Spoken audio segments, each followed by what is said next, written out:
केस गळणं हे दुसरे पण रिझन असू शकतात ना? असतात, पण आपले हे वेगवेगळे जे आहेत म्हणजे मग आता असं केस गळणे, आता सपोज माझे केस खूप गळत आहेत, पण मला जे आता तुम्ही बाकीचे सिमटम्स सांगितले असं काही होत नाही त्रास. हा, हे बघा कसं माहितीये का, वेगवेगळे कारण असतात, पण हे झाले म्हणजे हे सगळे होत आहेत का, आणि मग आपण डॉक्टरांच्याकडून पण जायचंय, ब्लड चेक करून घ्यायचंय, त्याच्यानंतर निदान लागणार. पण आपण कसं ओळखायचं, तर आपलं थोडंसं स्वतःच मनन चिंतन करून आपल्याला ह्या गोष्टी होत आहेत का. केस गळण्याला अनेक कारण आहेत, पण ह्याच्यातलं एक कारण ते पण आहे, केस गळतात खूप याच्यामध्ये, तर त्याच्यामुळे सुद्धा आपल्याला कसा त्रास होतो. तर आपलं फक्त काय करा, आपलं व्याख्यान झालं ना, मग शेवटी प्रश्न हे करा, म्हणजे मग बाकींच्यांचा पण आपल्याला वेळ जाणार नाही. तर आता याच बरोबर काय होतं की बऱ्याच वेळेला म्हणजे असं की इकडे डोक्यावरची केस गळतात, पण नको तिथे केस जास्त येतात, म्हणजे पुरुषी हार्मोन जास्त वाढतात आपल्याला, आणि त्याच्यामुळे काय होतं की दाढी मिशा आल्यासारखं बऱ्याच महिलांना म्हणजे असं चेहऱ्यावरती लव येतात. मग त्याचबरोबर म्हणजे असं पोटावर, छातीवर, पाठीवर असे छोटे छोटे केस म्हणजे लव यायला लागतात. त्याने पण म्हणजे असं आपण त्याच्यामध्ये सुद्धा हार्मोनल चेंजेस झालेले आहेत, आणि त्याच्यामुळे हे झालेलं हे कळतं.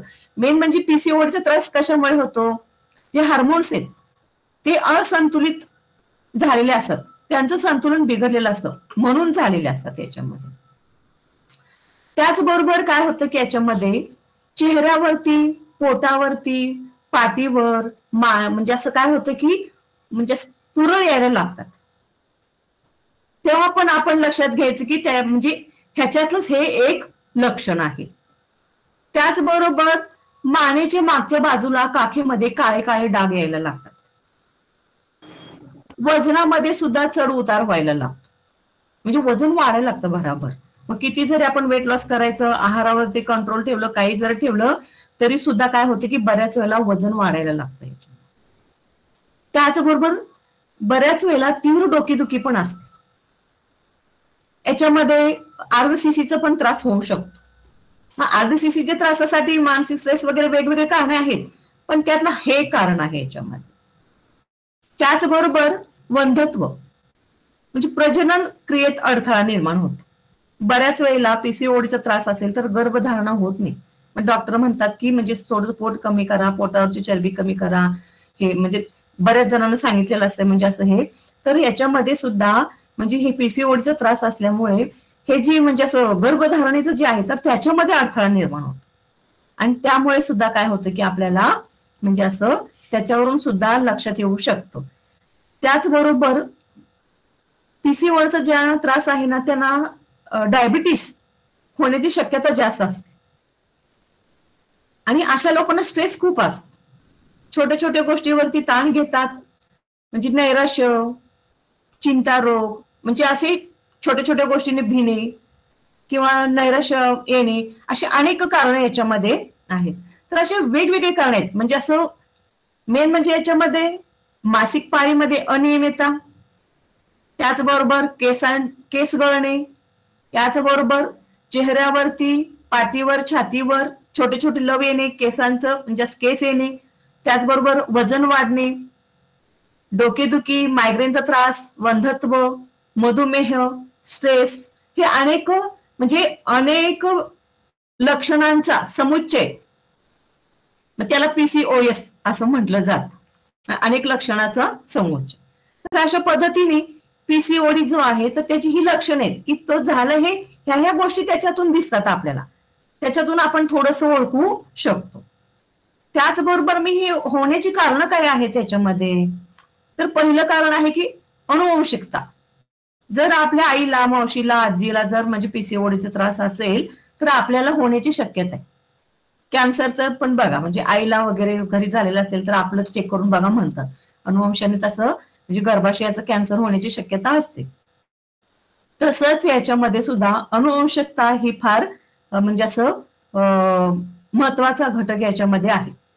त्याचबरोबर इन्शुलिनची जर पातळी आपल्या ह्याच्यामध्ये वाढलेली असेल किंवा कमी झालेली असेल तरी सुद्धा आपल्याला याचा म्हणजे असं ह्याच्यामुळे सुद्धा होऊ शकतं. म्हणजेच अयोग्य आहार, आता आपल्याला माहितीये की म्हणजे पिझ्झा, बर्गर, फास्ट फूड जे आहेत हे सगळं खाणं म्हणजे जिभेची चोचली पुरवतो आणि त्याच्यामुळे वेगवेगळे त्रास होतात. त्यातलाच हा एक त्रास आहे पीसीओडीचा. तर म्हणजे असं अयोग्य आहार, अनियमित जीवनशैली.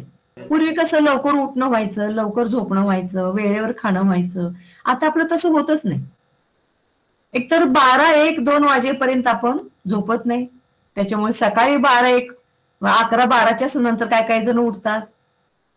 वेळेवर खाल्लं जात नाही, वेळेवर झोपलं जात नाही, म्हणजे कुठलीच गोष्ट वेळेवर होत नाही. मलमूत्र विसर्जन पण वेळेवर होत नाही. म्हणून म्हणजे असं त्याच्यामुळे सुद्धा आपली जीवनशैली पूर्णपणे चुकीची झाल्यामुळे सुद्धा हा त्रास आपल्याला होतो. त्याचबरोबर वाढते प्रदूषण. जर प्रदूषणाचा सुद्धा आपल्या ह्याच्यावरती परिणाम होतो. याचबरोबर व्यायामाचा अभाव. शरीराला व्यायाम कुठला ना कुठला असू दे, पण असणं गरजेचं आहे. निदान नाही वेळ भेटला, झाप झाप झाप अर्धा तास चालून आलो तरी त्याचा खूप उपयोग होणार आहे आपल्याला. तर अशा पद्धतीने व्यायामाचा अभाव हा एक त्याला म्हणजे कारण महत्वाचं आहे. त्याचबरोबर लठ्ठपणा, म्हणजे अगोदरच आपले जे म्हणजे ओबेसिटी असेल तर त्यांना म्हणजे असं त्याच्यामुळे पण आपल्याला याच्यामध्ये हा त्रास होऊ शकतो. तर अशा पद्धतीने हे म्हणजे आपले हे जे त्रास आहेत, ही कारणं आहेत किंवा लक्षण आहेत, हे आपल्या लक्षात आल्यानंतर तपासणी करून आधी घेणं फार गरजेचं आहे. मग सोनोग्राफी म्हणा, बाकीच्या डॉक्टरांची म्हणजे रक्ताच्या तपासणी वगैरे हे पण करून घेणं गरजेचं आहे आणि वेळेत त्याच्यावर निदान करणं गरजेचं आहे. जर वेळेत त्याच्यावरती निदान नाही केलं तर वंध्यत्व येऊ शकतं. जर आपण दुर्लक्ष केलं, जाऊ दे असं तसं म्हणून, तर मग गर्भधारणा होत नाही, वंध्यत्व येतं. मधुमेह, उच्च रक्तदाब, हृदयविकार असे विकार त्याच्यातून म्हणजे असं एकातून एक दुसरं असं होत जातं. त्याचबरोबर नैराश्य येणं, चिंता रोग, एन्झायटी, डिप्रेशन जे आपण म्हणतो ते सुद्धा याच्यामुळे होऊ शकतं जर आपण वेळेवर नाही लक्ष दिलं तर. दीपा शिंदे म्यूट. तुम्ही तिकडूनच म्यूट करा. सर्वांनी माईक म्यूट ठेवा प्लीज. त्यांना करायला गेलं ना नेमकी मी जाते दुसरीकडे.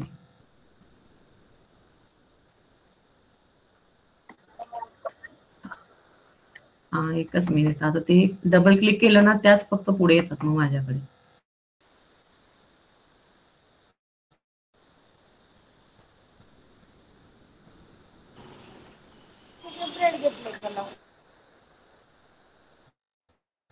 हा आल्यात. तर या सगळ्याच गोष्टींचं वेळेत निदान करणं फार गरजेचं आहे. तर आता हा जो पीसीओडीचा त्रास आहे तर तो दूर करायचा असेल तर त्याच्यावरती काय उपाययोजना आहेत आपल्याला याच्यामध्ये, जे काय विचारायचं असेल ना आपण व्याख्यानानंतर चर्चा करूया. म्हणजे ज्यांना वेळ झाला ते आपले म्हणजे लिव्ह करू शकतात किंवा म्हणजे असं त्यांच्या कामाला लागतील. तर आपण शेवटी म्हणजे प्रश्न तुमची जे काय शंका असेल तर आपण चर्चा नंतर करणार त्याच्यावर. तर आता उपाय